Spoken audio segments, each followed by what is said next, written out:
Hey everybody, welcome back to another round of physics, and yeah, we'll keep going. So at this point, we need to leave our circuit stuff behind, and we're going to be moving forward into magnets. So specifically the magnetic field. And if you've checked the last chapters 27 and I would say 28, um, we need to develop some new ideas. Namely, now I'm not going to spend very much time talking about the field in the sense of it is an expression that gives you a vector located at every point in space. Okay? So much like the electric field, we also have a field associated with magnets. So now I've got a couple demo videos. I'll start off with the first one here. So go ahead, take a look.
Okay. Now that experiment, that video that was playing, that's an example of Orsted's experiment. Excuse me, I'm just looking up how to get the spelling here. I should have looked that up before. This is an example of what's called Orsted's experiments. Oersted''. Okay. And the idea is this: Oersted noticed that when you run a current through a wire, current ends up interacting with a magnet.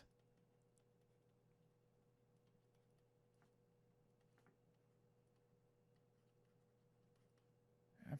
And I'll put interacts in quotes here. Okay. What I really mean to say is that a current can produce its own magnetic field. Okay. So that's kind of the general overview of where the next two chapters are gonna take us. Now, because of the ordering and that kind of stuff, we'll start by first talking about the forces that magnetic fields exert on particles, and then we'll go into a deeper understanding of this empirical result, Oersted's experiment, and then later we'll talk about a gentleman by the name of Biot Savart, okay, who actually quantified the strength of the magnetic field actually generated by a circuit. So that's kind of the next two chapters where we'll spend the next week and a half, something like that. Okay. Some just basic ideas about magnetic fields that I should first of all talk about. At the top of the list would be poles. Okay. Just like we've had with the electric field,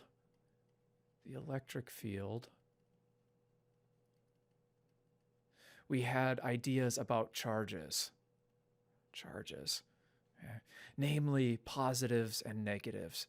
Now, with the magnetic field, we don't talk about charges. This is not the way to talk about magnetic field stuff. What we talk about are poles, namely the North Pole and the South Pole. Okay. So first of all, I can't emphasize it enough. Don't confuse these two. We don't talk about magnetic charge. That doesn't have any kind of physical meaning. We talk about magnetic poles. Okay? That's the first one.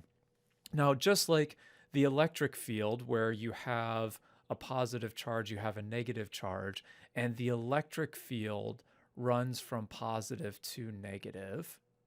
Okay? So if you're thinking about the electric field, okay? We similarly have something with poles, where you have a North Pole and a South Pole, and you can think of the magnetic field running from north to south. And I'm sure you've all seen that demonstration with the iron filings. Here's a video of it. It's just the iron filings are immersed in a fluid so that they move around. So go ahead, take a look.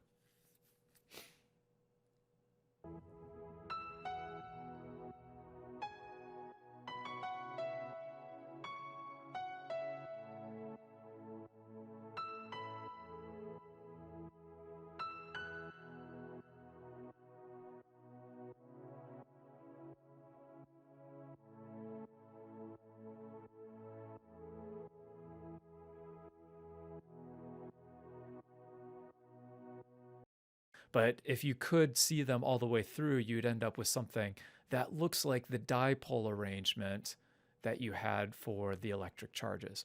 So that analogy is okay to follow. So there's that.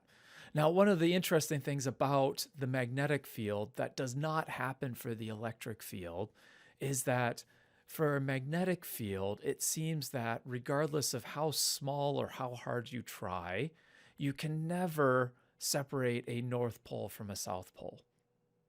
If you have a magnet, you have both a North Pole and a South Pole. That has some very interesting and profound consequences. So for example, let's go ahead and look at Gauss's law for the electric field. Way back when I gave you this idea, I think I expressed it like this. Q enclosed over epsilon naught. And we said that if we look at the flux of the electric field through a closed surface, that is proportional to the charge that's enclosed. So in other words, if you count, if you will, how much electric field lines go through a closed surface, you can say something about the charge inside. There is also a Gauss's law for the magnetic field. We can write an analogous expression. Instead of the electric field, we'd put the magnetic field. We still have that dA n hat. And go ahead, take a moment. What do you think I should set this equal to if I can't separate north and south poles from one another?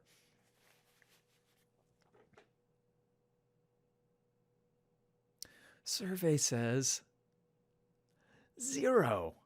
We set this equal to 0 because I cannot separate a North Pole from a South Pole.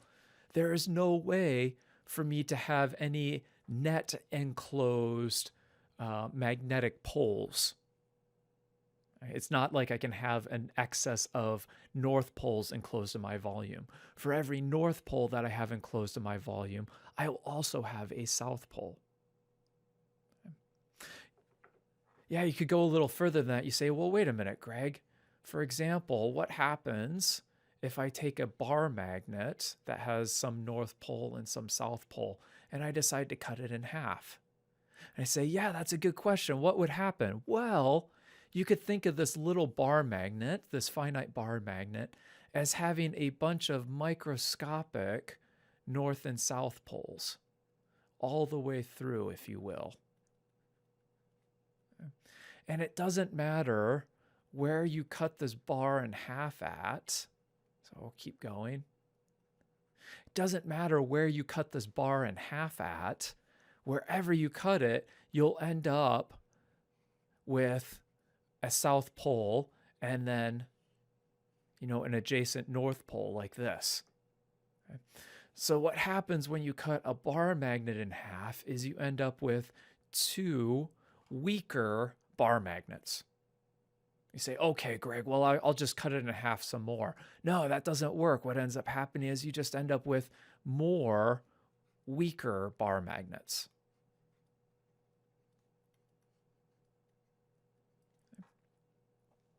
Okay. You say, well, I'll just cut it until I have a single atom. You say you take it all the way down and you cut it down to a single atom, right? Oh, well, what happens if I just have a positive charge and an electron whizzing around? Then there's no way that I could have a magnetic field. And I say, oh, nay, nay. Okay? That's what actually Ørsted's experiment was, right? Ørsted said that if you have a current, I, you can generate a magnetic field.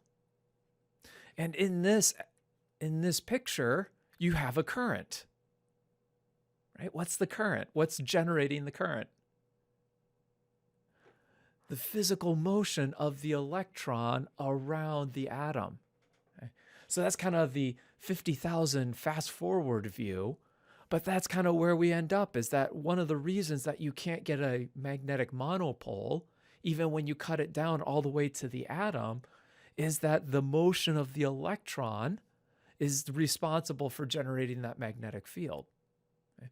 So at some point, we'll talk about how you can model the orbit of the electron around the nucleus. You can take this and model it as if it were just a very tiny bar magnet with a north and south pole. Cool, huh? Yeah. And this will also, again, 50,000 foot view, this also gives you an idea about why some materials are more magnetic and some aren't. Okay? It has to do with the motion of the electron around the atom. And if you really get into it, there's things like spin and unpaired electrons and valence levels and all that kind of, yeah, I mean, okay, we'll save that for later. I probably won't go into that, but that's why. That's why iron, for example, is more magnetic than something like aluminum. Okay? It has to deal with how many unpaired electrons and how they're orbiting. Okay? Now, that's, again, just a real brief primer on this whole magnetic field thing. I emailed you earlier and I said, hey, go back and watch the cross product video that I posted. And that was for a reason. So if you haven't done that, pause there and go back and look at that video. Okay, that's the first thing. What I should talk a little bit about today is magnetic forces. Magnetic forces. So just like when we started off with the electric field, one of the first things that we started with before we even got to the electric field was the Coulomb force. The Coulomb force. In other words, the force felt between two charges. See?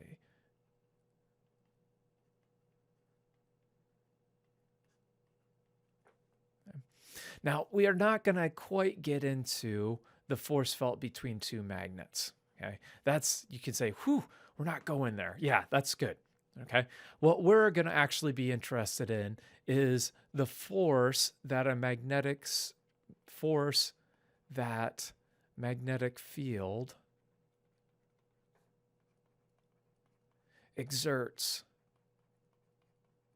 on charges.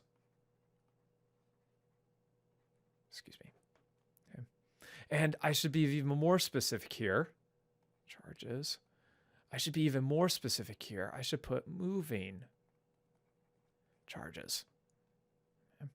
And we'll build our way up from there. So first we're going to talk about the force that a magnetic field exerts on moving charges. And that has some profound consequences. Or I shouldn't say consequences. I should say that has some very nice applications. Okay. Magnetic forces are very nice for separating out small charges. Okay. So you can use that stuff to filter. And then again, we'll tie back in that if magnetic fields exert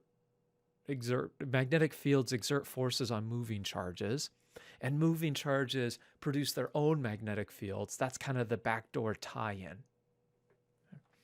So let me start off with this. I said you better watch the cross product video, and here's why. The force of the magnetic field, okay, acting on a moving charge is given by the expression QV cross B. In other words, when a charge is moving through a magnetic field, it experiences a force. And that force has to be perpendicular to its direction of motion and the direction of the magnetic field. But if we're dealing with current carrying wires, rather than thinking of specific point charges and their respective velocities, it's generally easier to think of the collective motion of the charge, which we would call I, and then the direction that it's moving, given by dl. And generally we cross, again, I should say not generally, we cross that into the magnetic field to find the force acting on the wire. Now you should say, I put dl here because if, for example, the current varies along different segments of the wire, or maybe more specifically, if the wire has a bend in it so it changes direction, then you'll have to actually get a different dl. Okay?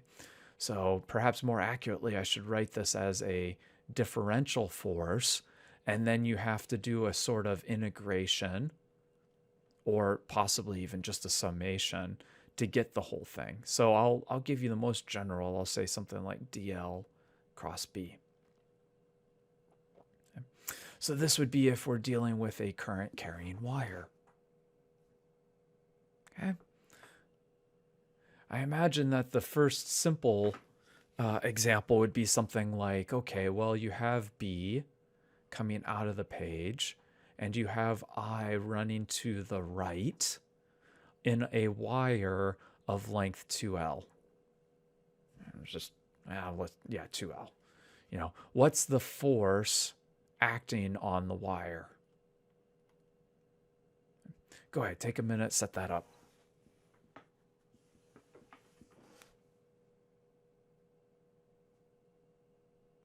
You got it? Good. So I'll go ahead. The magnetic, we'll set up a coordinate system first. That's probably a better way to start.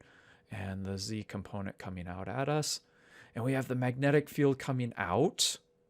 B is coming out. And the current running to the right. We might as well draw a bar.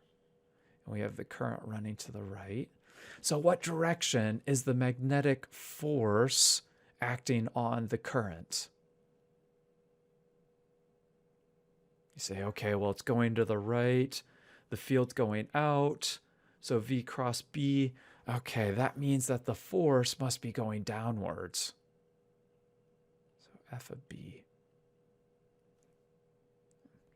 And the magnitude of that force, well, we say, okay, well, FB is equal to, and we have the integral of I dl cross B. And I should mention, generally when you have an integral, it usually helps out to find the direction because we have these vectors in here. Okay? So please bear in mind, this equation is actually giving you 3 different integrations. Okay? One of them would be the force of the magnetic field in the x direction. Okay? And that would be the integral of the current times the x component of dl cross b. So what I'll do there is I'll have to write in the dl cross b, but then we just take the x component. Or similarly, you'd have to do this for the y component and the z component. Fortunately for us, so the y component, and you'd have to do this for the z component as well. Okay? So that's why it's useful to do the right-hand rule. You can tell for this example, this the x component will be 0, the y component will be 0, and we only need to worry about the z component. Later on in life, let's say, for example, I give you a DL that's some vector triplet, and I give you B that is some vector triplet. Then what you probably need to do is perform the cross product algebraically, and then substitute in the x component, the y component, the z component, then do your integrations. Okay? So bear in mind, this is 3 equations, and what you would want to do is find the vector representation and then break it into components. No different than what you did when we first introduced vectors in 162, right? You would take Newton's law, second law, which is a vector equation, and break it into the components, the x, the y's, the z's, and then go through and solve. No different here. Now in this case, because we only have the z component, I'll jump over here. Because we only have the z component, we have I said z component. You should yell at me. The z component's 0. It's the y component that's non-zero. Because we have the y component, we would have something like the integral of I dx, right? We have our length of our bars only in the x direction, times, and now we just need the magnetic field strength. So I'll just put B here. Of course, our integration, what are our limits of integration? Good. From 0 to, I guess I called it 2L. And here, I is a constant, the magnetic field's a constant. And so at the end of the day, we get Fy is equal to IBX running from 0 to 2L. Where f of y equals 2L IB. Okay, I think that's enough for right now. We'll leave it there, but thanks for your attention. I'll see you next time.